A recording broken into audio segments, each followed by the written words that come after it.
Siapa sih ilmuwan perempuan pertama dalam sejarah? Marie Curie? Florence Nightingale? Bukan. Ilmuwan perempuan pertama yang tercatat dalam sejarah adalah Taputi dari Mesopotamia yang hidup kurang lebih 3000 tahun yang lalu.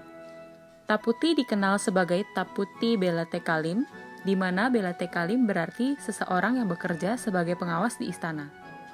Selain bekerja di istana, ia juga dikenal sebagai ahli kimia pertama dalam sejarah yang membuat parfum melalui proses-proses kimia seperti enfluorasi dingin, ekstraksi esens, sampai dengan penyulingan.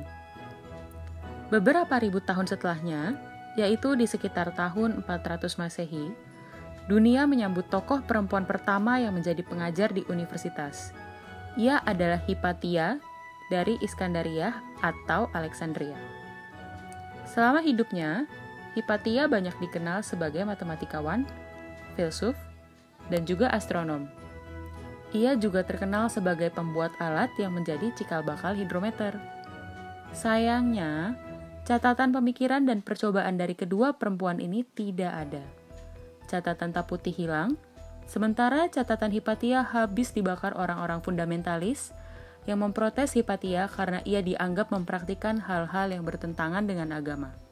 Pada tahun 1800-an, muncul dokter-dokter perempuan pertama di berbagai negeri, seperti Kadambini Ganguly di India, Elizabeth Blackwell di USA, dan Elizabeth Anderson di UK. Bagaimana dengan Indonesia? Ada Dr. Marie Thomas, perempuan pertama yang menjadi lulusan Stovia dan penerima beasiswa Yayasan Dana Pendidikan Dokter Perempuan. Padahal, awalnya Stovia hanya menerima murid laki-laki saja. Tidak hanya di bidang medis, makin banyak perempuan yang mulai berkarya di berbagai bidang. Seperti halnya Marie Curie, perempuan pertama yang berhasil meraih gelar doktor dan menerima Nobel Prize.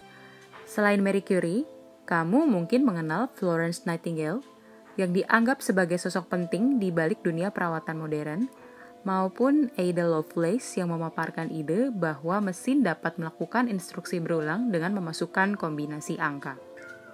Walaupun demikian, sesungguhnya tokoh-tokoh perempuan ini hidup di zaman yang sangat tidak mudah. Mereka hidup di masa yang melanggengkan pemikiran bahwa peran perempuan masih terbatas, yaitu hanya tugas-tugas yang bersifat rumahan. Selain itu, tidak semua keluarga berkenan memberi dukungan jika perempuan ingin menempuh pendidikan yang lebih tinggi. Apalagi kalau bekerja dalam bidang-bidang yang dianggap lazim hanya untuk laki-laki. Karenanya, tidak mengherankan jika dalam periode ini terjadi banyak gerakan emansipasi perempuan yang terwujud dalam 3 gelombang feminisme. Semua aksi itu terjadi dalam rentang tahun 1800-an hingga 1900-an. Segala perjuangan memang pada akhirnya membuahkan hasil. Semakin banyak perempuan yang berkarya dan semakin banyak juga cakupan bidangnya. Perempuan mulai bisa mengambil peran yang lebih beragam dalam masyarakat. Namun hal ini bukan berarti perjuangan telah berakhir. Secara statistik, upah perempuan masih lebih rendah dibandingkan upah laki-laki. Survei pengalaman hidup perempuan nasional tahun 2016 menunjukkan ada 42,3% perempuan yang pernah atau masih berada dalam ikatan pernikahan mengalami kekerasan berupa pelarangan aktivitas. Contohnya seperti sikap posesif, dikekang, dicurigai, dan diancam. Selain itu, ada juga bentuk kekerasan lain yang dialami seperti kekerasan fisik, kekerasan psikis, kekerasan ekonomi, dan kekerasan seksual. Belum lagi, pandangan yang masih percaya bahwa perempuan seharusnya di rumah saja masih belum sepenuhnya hilang.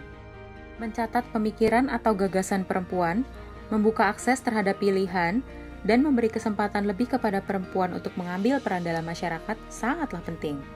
Sejarah mencatat bahwa perempuan juga memiliki peran yang sangat signifikan. Penguasa-penguasa perempuan dalam sejarah seperti Theodora dari Romawi Timur, Elizabeth I dari Inggris, Maria Theresa dari Austria, dan Yekaterina yang Agung dari Rusia, serta tokoh-tokoh perempuan lainnya ikut mewarnai kemajuan peradaban manusia melalui berbagai prestasi. Sayangnya, masih sedikit kisah-kisah dalam sejarah yang menceritakan bagaimana peran-peran nyata dari kaum perempuan. Padahal dengan turut menyertakan kaum perempuan sebagai bagian dari masyarakat, kita justru bisa meningkatkan sumbangsih bagi kemajuan masyarakatnya. Pencatatan sejarah tentang perempuan juga bisa memberi inspirasi, khususnya bagi generasi penerus untuk berkarya dan menyelesaikan masalah dalam masyarakat. Jadi, sudahkah kita menyertakan kaum perempuan dalam catatan perjalanan masyarakat kita?